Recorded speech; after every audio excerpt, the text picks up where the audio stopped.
이 모세오경에 우리가 믿음을 가지고 신앙생활을 하는 데 있어서 필요한 모든 원리들이 사실은 다 들어있습니다. 그래서 여기에서부터 우리의 믿음이 시작되지 않으면요, 여기에서부터 우리의 믿음이 시작되지 않으면 잘못하면 우리가 신앙생활을 어떤 내 옳고 그름의 명분이나 내 조건을 충족하기 위한 수단으로 생각하고 살게 되기가 쉽습니다. 쉽게 말해서요. 구원은 하나님이 하셨는데, 그래, 구원, 창세기 출애굽기에서 하신 하나님의 구원은 하나님이 하셨지만 그걸 유지하는 건 우리가 해야 된다. 이렇게 생각하게 되기가 쉽다는 것입니다. 그래서 그걸 우리가 유지하기 위해서는 우리의 지혜나 우리의 노력이 거기에 같이 동원돼야만이 이 모든 구원이 다 이루어지는 것이다. 이렇게 생각하기가 쉽다는 것입니다. 그러나 우리가 하나님을 믿은 다음에 그 다음에 신앙생활 속에서 이루어지는 일들, 그러한 일들이 우리가 처음 받은 구원과 별개로 따로 떨어져서 이루어지는 것이 아니라 하나님께서 시작하신 그 구원의 역사 위에 쌓아 올려져 가기 때문에 우리는 반드시 여기에서부터 우리의 믿음이 시작되어야 하는 것입니다. 자, 그러면 창세기가 말하고자 하는 핵심이 무엇이겠습니까?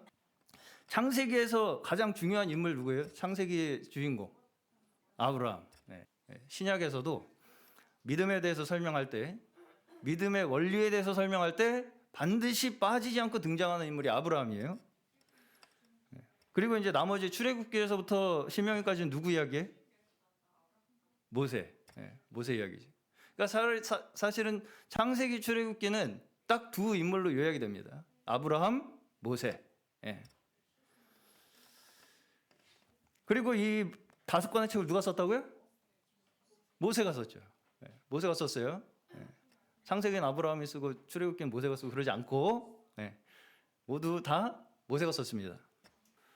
그러면은 자, 모세가 이 책을 언제 썼겠습니까? 출애굽하고 광야에서 썼겠죠. 광야에서 40년 살다가 죽었잖아요, 모세가. 출애굽하고 광야에서 40년간 이스라엘 민족들과 지내면서 기록한 책이 이 모세오경일 것이다. 이렇게 우리는 생각을 합니다. 자, 다시 말해서 이 모세오경이 왜 기록됐느냐? 그 이유가 무엇이냐? 지금 광야에 누가 와 있어요, 지금? 이집트에서 나온 이스라엘 백성들과 모세가 같이 광야에 모여 있죠. 우리가 왜 지금 여기에 모여 있는가? 에서부터 우리가 그러면 왜 이 이스라엘 민족이라는 이 정체성이 어디에서부터 온 것인가? 우리가 왜 이스라엘 백성이라고 불리우는가? 그리고 왜 택하시고 이집트에서 지금 우리가 나와서 가나안을 가기 위해서 광야에 왜 우리가 여기에 나와 있는가? 이것을 설명하기 위해서 기록된 책이 모세오경입니다. 그것을 설명하기 위해서 기록된 책이 모세오경이에요. 그리고 그 원리 있죠. 지금 모세오경을 통해서 하나님께서 택한 이스라엘 백성들이 어디에서부터 왔고 왜 택하셨고 어디로 가고 있는가, 이것을 지금 이스라엘 백성들을 위해서만 설명하고 계시겠어요? 아니겠죠. 우리에게도 동일한 원리로 이 모세오경을 통해서 우리에게 설명하고 계시는 것입니다. 그러면 모세오경에서 하나님께서 우리를 구원하시는 원리를 한마디로 요약하면 하나님께서 택한 자들을 부르셔서 부르셔서 생명을 얻도록 하신다. 자, 다시. 하나님께서 택한 자들을 하나님의 뜻대로 부르셔서 생명을 얻도록 하신다. 이것이 모세오경에서 말씀하는 하나님의 구원입니다. 이것이 지금 우리나 아브라함이나 모세나 다 어때요? 똑같다는 것입니다. 이 원리는 똑같다고요. 택한 자들을 하나님의 뜻대로 부르셔서 그들에게 생명을 얻도록 하신다. 우리도 마찬가지죠. 자, 창세기는 아브라함의 이야기입니다. 창세기는 아브라함의 이야기예요. 그리고선 뒤에 이제 이삭, 야곱으로 해서 요셉의 이야기로 창세기는 맞춰집니다. 자, 그럼에도 불구하고 이 아브라함의 가문, 4대로 이어지는 이 가문, 그렇죠? 아브라함에서부터 요셉까지 4대죠. 이 4대로 이어지는 이 모든 이야기는 사실은 다 한 이야기를 하고 있는 것입니다. 한 이야기를 하고 있는 거예요.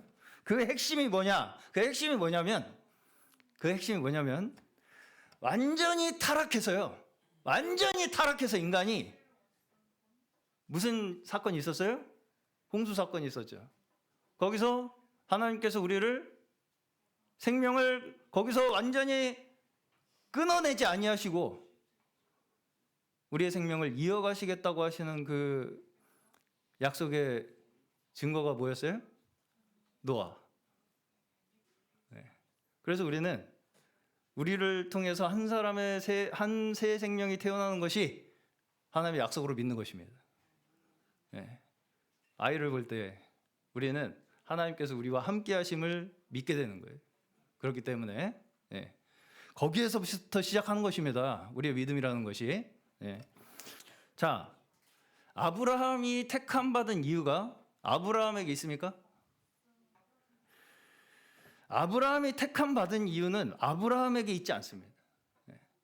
아브라함이라는 인물은 하나님께서 일방적으로 무조건적으로 택하신 사람의 대표입니다. 자, 다시 아브라함이라는 인물은요, 어떤 특별한 사람을 그 사람을 내세워서 모델로 삼기 위해서 세워진 인물이 아니고요. 하나님께서 무조건적으로 일방적으로 은혜로 선택한 사람의 대표가 아브라함입니다. 우리도 택함 받기 위해서 아브라함처럼 우리도 해야 한다. 이렇게 모범으로 제시되는 인물이 아니라고요, 아브라함이. 자, 창세기가 말씀하고자 하시는 핵심이 무엇이냐면요. 어떻게 하나님께서 택한 사람을 믿음으로 가르치시고 그의 인생을 이끄시고 그와 함께 하셔서 내 힘으로 얻을 수 없는 생명을 얻게 하시는가. 자, 아브라함이 누구를 얻었어요? 얻을 수 없었던 이삭을 얻었죠. 자기의 힘으로는 결코 얻을 수 없는 이삭이라는 아들을 통해서, 이삭이라는 아들이 없었으면 이스라엘이 있어요, 없어요? 없죠. 이삭이라는 아들을 통해서 이스라엘이라는 민족이 생겼어요. 이삭이라는 아들은 아브라함이 자기의 뜻과 자기의 힘으로 만들 수 있는 아들이었어요, 아니었어요? 아니었죠. 하나님께서 주신 아들이죠, 이삭은. 거기에서부터 나온 백성이 이스라엘입니다. 자, 아브라함도 계속해서 자기의 생명을 스스로 어떻게든 지켜보기 위해서 자기의 모든 지혜와 자기의 모든 능력을 사용해 보려고 하다가 결국은 하나님께서 이삭을 주심으로써 그 하나님께서 우리의 생명의 근원 되심을 믿게 되었습니다. 그리고 이제 이삭의 아들이 누구예요? 야곱이죠. 야곱이야말로 자기 힘으로 어떻게든 내가 성공해 보겠다, 세상에서. 그런 인물의 대표입니다. 야곱은. 내 모든 힘과 내 능력을 총동원해서 살아보겠다고 발버둥 치던 그 야곱을 가르치셔서 결국은 요셉을 통해서 내 생명을 지키시는 분이 내가 아니라 하나님이시구나. 이걸 고백하도록 만든다고요. 우리가 아무리 철저하게 계획을 세우고 나름대로 꿈을 가지고 살아간다 할지라도 그 모든 인생이 우리의 뜻과 우리의 지혜에 있는 것이 아니라는 것을 아브라함, 이삭, 야곱, 요셉의 이야기들을 통해서 우리에게 말씀하시는 거예요. 그렇죠? 자, 여기 이 아브라함의 일가의 스토리를 우리가 살펴볼 때 어때요? 그들의 목적과 그들의 뭔가 뜻이 잘 이루어집니까?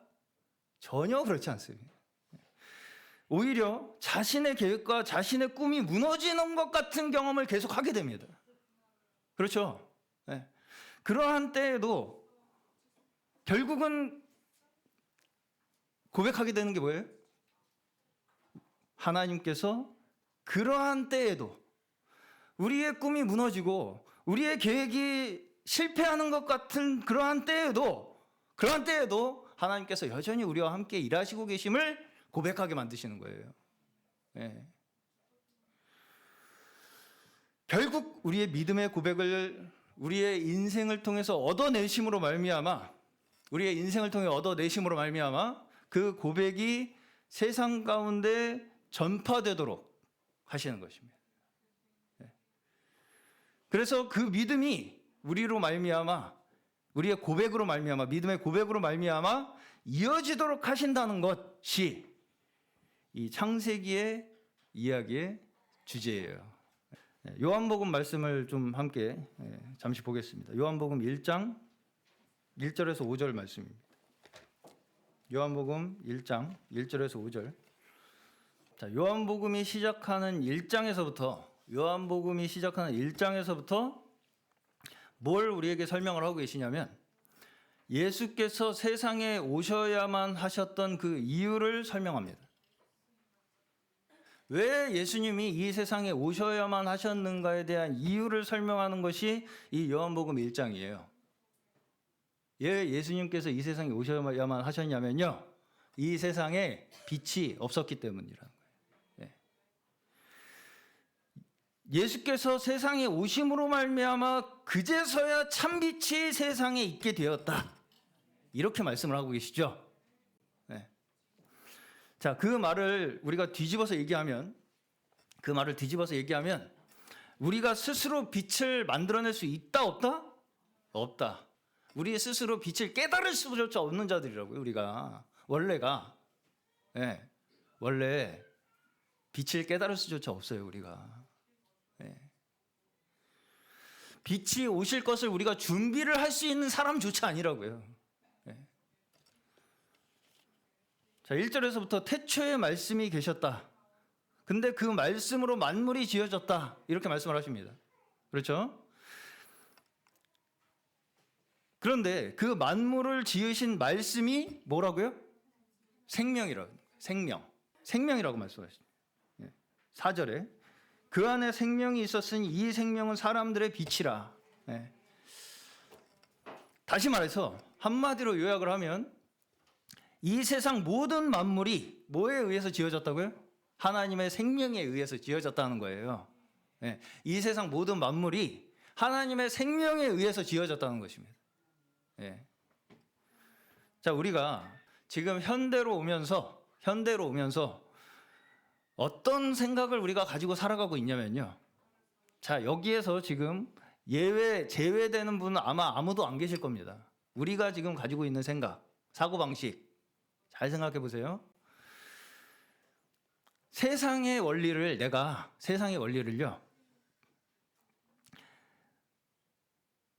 물질적으로 분석해서 내가 관찰을 통해서 이해할 수 있다고 하는 믿음을 가지고 있습니다. 그래서 세상에서는 이 세상을 이해하기 위해서 뭘 계속 연구해요?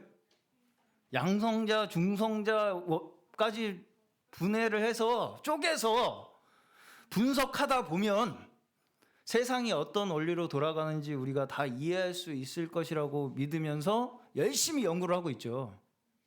열심히 연구를 하고 있죠. 예. 이것을 우리가 과학적인 사고, 이성적인 사고라고 이야기를 합니다. 예. 이걸 이성적이라고 생각을 해요. 지금 우리는. 예. 다 다 쪼개서 원인 분석을 해서 내가 그걸 모두 다 이해를 하면 내가 이 세상을 다 이해할 수 있을 것이라고 생각하고 살아간다고요, 우리가. 네. 다시 말해서 이건 무슨 얘기냐면 이 세상 모든 것을 다 내가 내 눈으로 확인을 해서 알 수 있다고 생각하는 것입니다. 내 눈으로 다 이 세상을 확인하면 내가 이 세상을 이해할 수 있을까요? 내가 이 세상의 모든 것을 분석을 해서 다 쪼개서 이게 뭔지를 다 이해하면 이 세상이 뭔지 다 이해하겠어요? 가능하겠습니까, 그게? 자, 우리 그리스도인들은 무엇을 믿는다고 말합니까? 말씀을 믿는다고 하죠. 말씀은 보여요, 안 보여요? 말씀은 보입니까, 안 보입니까? 안 보이죠. 우리는 보이지 않는 것을 믿는다고 이야기를 합니다. 그런데도 불구하고 우리가 믿는다고 말은 하는데 여전히 하나님을 이런 차원에서 자꾸 이해하려고 한다는 거예요. 어떤 차원이요? 내가 내 눈으로 확인한 것으로 내가 이성적으로 하나님을 이해할 수 있다고 생각하면서 하나님을 믿는다고요, 자꾸. 네. 자, 여기서 이성적이라는 말은 내가 관찰자가 된다는 걸 얘기하는 거예요. 그렇죠? 내가 이 세상을 관찰해서 이해한 결과를 가지고 내가 하나님을 믿겠다. 이것이 지금 우리가 하나님을 믿는다고 하면서도 여전히 그렇게 생각하고 살아간다고요. 그렇기 때문에 주로 우리는 내 주변에서 일어나는 이러한 일들을 분석할 때요. 내 주변에서 어떤 일들이 일어나는 일들을 분석을 할 때 어떻게 해요? 주로 쪼개서 분석을 해요. 다. 그렇죠? 네. 거기에서 근데 뭐만 빠져요? 나만 빠져요. 나는 쏙 빠져 거기서. 그리고 내 주변에 있는 이 모든 그 요소들을 다 쪼개서 내 눈으로 다 확인을 해갖고 나는 분석을 해서 나는 이해를 하겠다. 이걸 우리가 내가 하나님을 믿는다고 하면서도 계속 그렇게 살아간다고요, 우리가. 자, 요새 교회마다 가장 흔하게 거론되는 교회의 문제가 뭐냐면 우리 교회는 사랑이 없다. 사랑이 있는 교회가 없습니다, 거의. 다 우리 교회는 사랑이 없어요. 그래서 전도가 안 된다는 것입니다. 전도가 왜 이렇게 우리 교회는 안 되냐.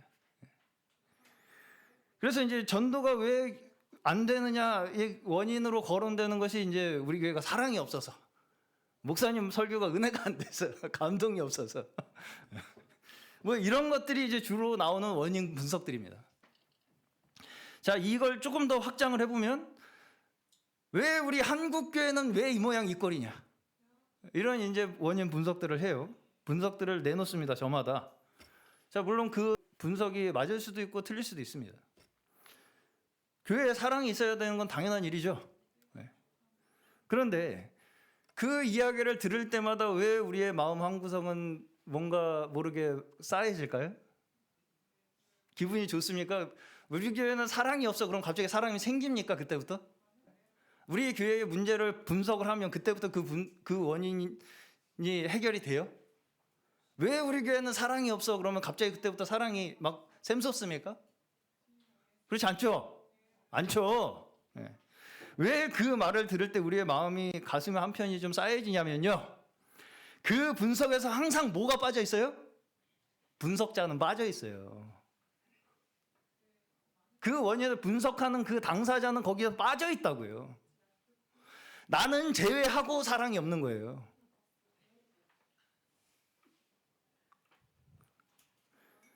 분석을 하고 계시는 본인께서는 과연 그 사랑이 없는 원인과 상관이 없다고 말할 수 있겠습니까? 분석을 하고 계시는 본인 당사자께서는 그 문제의 원인과 상관이 없다고 말할 수 있겠어요? 네. 그 말 때문에 있던 사랑도 없어질 판입니다. 사랑은 뭐예요? 하는 거예요. 자, 다시. 사랑은 하는 것입니다. 사랑은 하면 하는 것이고 안 하면 안 하는 것이지 있다 없다를 판단하라고 있는 것이 사랑이 아니죠. 무슨 말씀인지 가십니까? 네. 사랑은 나보고 하라고 하나님께서 하시는 것이 사랑이죠.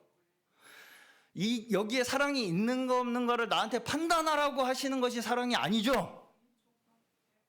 잘 이해하시기를 간절히 축원합니다. 있다 없다를 판단한다는 그 자체가 그 기준을 지금 누가 갖고 있는 거예요? 내가 갖고 있는 거죠. 내가 눈으로 다 보면 쓱 보면 난 알아. 사랑이 있는가 없는가. 난 다 알아.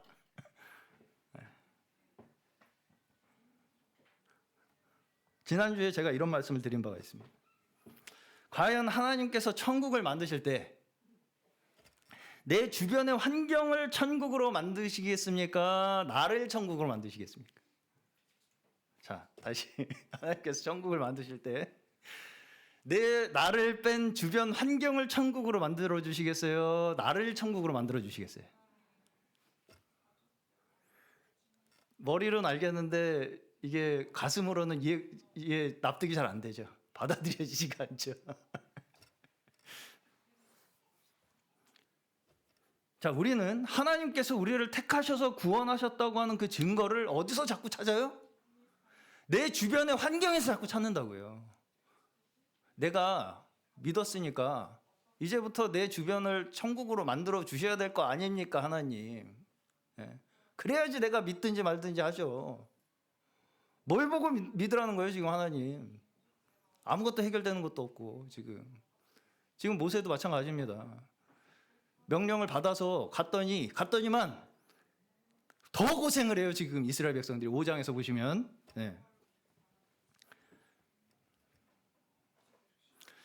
내가 하나님 잘 믿고 열심히 예배드리다 보면 옆에 어느 날 저 사람이 천사로 변해 있을 거라고 기대를 합니다. 자, 내가 열심히 기도하고 내가 열심히 예배하고 내가 열심히 하나님 잘 믿으면 내 옆에 있는 사람이 천사로 변합니까? 내가 천사로 변합니까? 내가 천사가 되기 위해서 예배드려요? 옆에 있는 사람 천사 만들기 위해서 예배드려요? 이러한 사고방식이 소위 우리가 이성주의, 합리주의적 사고방식이라고 이야기하는 거예요. 내가 내 옆에 있는 사람들을 다 이렇게 분석을 해보니까 이게 넌 문제예요. 그래서 우리가 지금 이런 거야, 지금. 우리가 천국이 지금 안 되는 이유가 이거야. 지금 너 그것 때문에 지금 그 손가락 때문에 천국이 안 되는 거예요. 그렇죠? 네. 우리는 우리의 힘으로 결코 세상을 바꿀 수 없습니다. 참으로 애석하게도 우리 사람의 힘으로 세상을 바꿀 수 없다는 것을 성경에서 말씀하세요. 네. 오직 세상을 바꿀 힘은 어디서부터 나온다고요? 하나님의 말씀의 빛으로. 빛이 없으면 이 세상은 어둠밖에 없다고요. 그렇죠? 네. 어둠밖에 없는 우리의 인생 속에서 그 어떤 작은 하나의 변화가 있을 수 있다고 생각하십니까? 없어요. 없습니다. 하나님 가까이 갈 수 있는 변화를 이끌어낼 수 있는 그 어떤 원인도 우리는 만들어낼 수가 없어요. 하나님께서 세상을 바꾸시는 방법이 무엇이냐면요. 하나님께서 세상을 바꾸시는 방법이 무엇이냐면 나 한 사람에게 빛을 비추어 주심으로써 바꾸는 것입니다. 다시, 하나님께서 세상을 바꾸시는 방법은 나 한 사람에게 빛을 비추어 주심으로써 세상을 바꾸어 가신다고요. 요한복음에서는 세상이 모두 어두움이라고 말씀하죠. 아무도 이 빛이 비치는 것을 깨닫지 못하더라고 말씀합니다. 자, 여기서 못 깨닫는 사람은 무식하고 못돼 처먹어가지고 못 깨닫고, 너는 쟤보단 좀 나아서 좀 깨달았고, 그렇게 말씀합니까? 그렇지 않습니다. 어느 한 사람도 스스로 빛을 깨달을 수 없는 어둠이라는 것입니다. 모두가 다 어둠이라고요. 네. 그런데 그 완전한 어둠 속에 빛이 비추셨는데, 이 빛이 비추셨는데, 이 빛을 영접하는 자가 뭐가 된다고요? 하나님의 자녀가 되는 권세를 주셨다는 것이죠. 네. 그런데 이 빛을 영접해서 하나님의 자녀가 된 자들이 어떻게, 어디에서 나왔다는 거예요? 혈통으로나 육정으로나 사람의 뜻으로 났다고요? 아니죠. 하나님으로부터 난 자들이라는 것이죠. 우리가 이 빛을 영접할 수 있었던 것이, 그래서 우리가 하나님의 자녀가 될 수 있는 것이 혈통으로나 육정으로나 사람의 뜻으로는 결코 불가능하다는 것입니다. 예수를 구원자로 영접하게 된 원인이 내가 좋은 집안에서 태어났기 때문도 아니고요. 혈통. 내가 다른 사람보다는 선하게 살아서도 아니고요. 육정. 내가 다른 사람보다 더 똑똑해서 말씀을 잘 깨달아서 사람의 뜻. 아니라고요. 그렇죠? 네. 이 세 가지를 말씀하시는 거죠. 내가 어떤 좋은 조건을 타고 태어난 것도 아니고요. 내가 다른 사람보다 좀 더 착해서도 아니고요. 내가 다른 사람보다 똑똑해서도 아니라는 것입니다. 오직 하나님께로부터 우리가 났다는 거예요. 예. 자, 반대로 이야기하면 우리가 어둠에서 벗어나지 못하는 이유가 무엇이냐면요.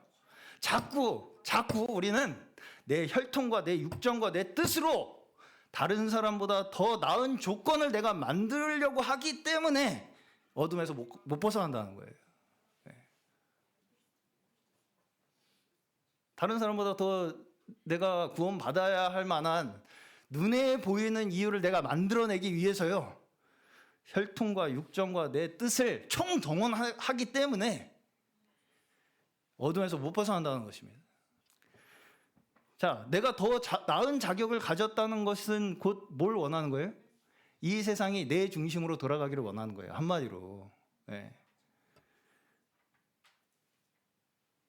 바로 이것이 우리가 하나님을 믿는다고 하면서도 여전히 세상적인 방식에서 벗어나지 못하고 있다라고 하는 증거입니다. 내가 다른 사람보다 좀 더 나은 조건 때문에 내가 여기 있다. 그래서 너희들은 다 내 말 들어야 돼. 이렇게 만들고 싶은 것이 다 세상의 원칙이라고요. 근데 우리 그리스도인이 믿었다고 하면서 이게 더 세죠. 그렇죠? 더 내 중심으로 더 돌아가야 돼. 왜? 난 하나님이 택한 사람이니까. 이게 더 세진다고요. 점점 믿는다고 하면 할수록 더 세지는 것이 여전히 어둠에 속한 자들의 모습이라는 거예요. 사실은 사람들이 어둠에서 벗어나지 못하는 것은 벗어나지 못하는 것이 아니고요. 벗어나지 않고 싶어 하는 것입니다. 그래서 왜? 내 혈통이, 내 육정이, 내 뜻이, 조건이 남들보다 좋아야 확인이 되니까 내가 지금 그걸 고집하는 것입니다. 붙들고. 그렇기 때문에 어둠을 더 사랑한다 이렇게 말하는 거예요. 그런 사람들은 어둠을 더 사랑하는 것이다.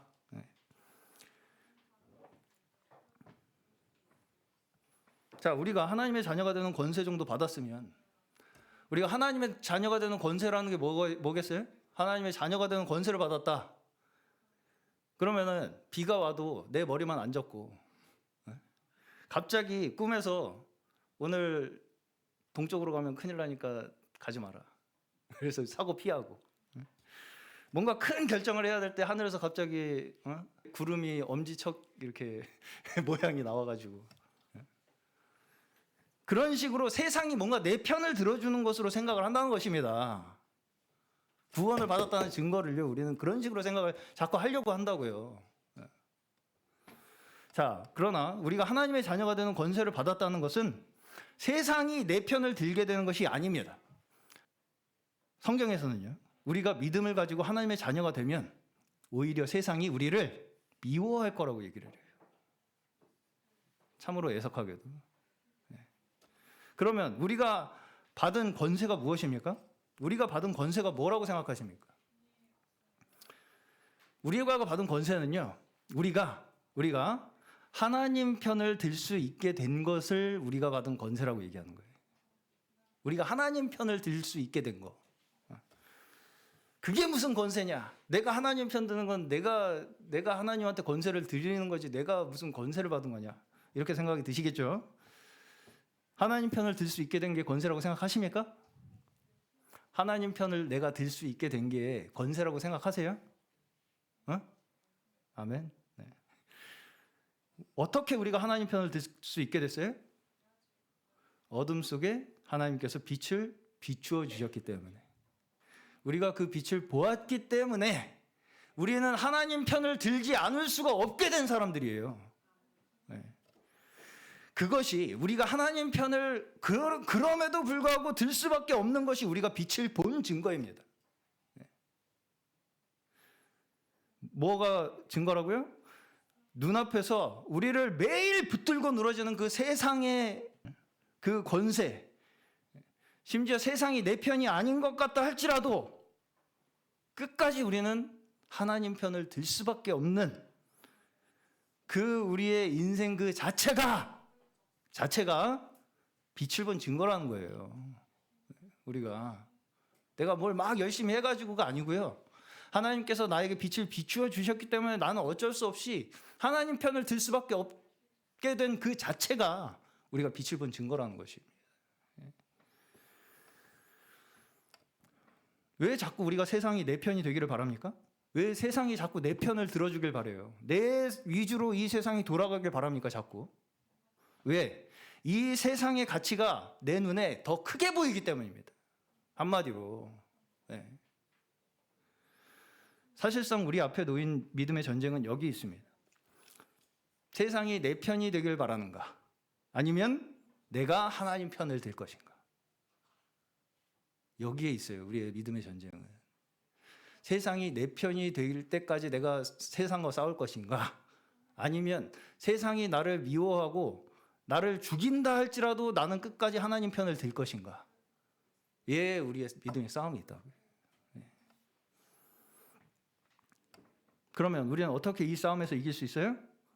이미 하나님께서 말씀의 빛을 우리에게 비추셨기 때문에 이길 수 있는 것입니다. 어둠은 빛을 이기지 못한다. 이렇게 요한복음 1장 5절에서 말씀을 해요. 어둠이 빛을 깨닫지 못한다. 여기에서 어둠이 빛을 깨닫지 못한다는 것은 단순하게 모른다는 이야기를 하는 것이 아니고요. 우리의 이성적 사고, 합리적 사고로 빛을 다 이해할 수 없다는 것을 이야기하는 것이 어둠이 빛을 깨닫지 못한다는 이야기예요. 어둠은 자기의 이성과 자기의 합리적 사고로 빛을 다 이해할 수 없다는 것입니다. 그렇기 때문에 결코 어둠이 빛을 이길 수 없다는 거예요. 자, 그러면 어떻게 해서 우리는 이 빛을 볼 수 있느냐? 이것이 계속해서 우리에게 드는 의문입니다. 어떻게 해서 우리는 이 빛을 볼 수 있느냐? 하나님께서는 빛을 비추심으로써 그 순간 뭘 우리에게 보게 하시냐면 우리의 어둠을 보게 하시는 거예요. 다시 말해서 우리가 빛으로 비추어지는 순간 뭘 우리가 먼저 깨닫게 돼요? 우리가 어둠이었다는 걸 깨닫게 된다고. 그 자체가 우리가 내가 지금 어둠에 처했구나라는 것을 깨닫는 그 자체가 우리가 빛을 본 자들이라는 증명이라는 거예요. 우리 스스로 빛을 볼 수 있는 방법이란 없습니다. 우리 스스로 빛을 볼 수 있는 방법이란 없어요. 하나님께서 우리에게 빛을 비춰 주셨기에 우리가 그제서야 볼 수 있게 되었음을 우리는 고백할 수밖에 없는 거예요.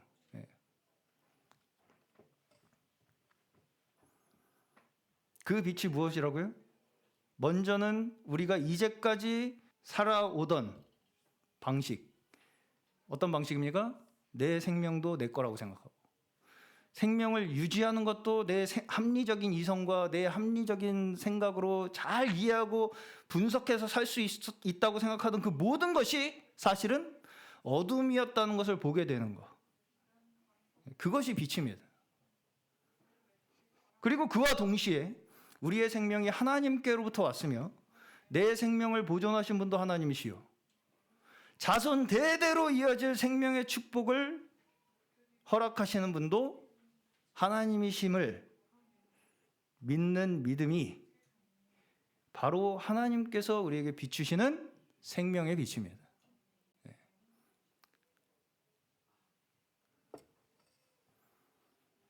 이것을 우리에게 예수 그리스도로 증거하시는 거예요. 지금은 예수 그리스도를 믿는다는 것이 의미하는 것이 무엇이냐면, 지난주에 제가 십자가가 뭐를 의미한다고 말씀드렸어요? 십자가, 크로스, 죽음과 생명이 교차하는 것이 십자가다 말씀드렸습니다.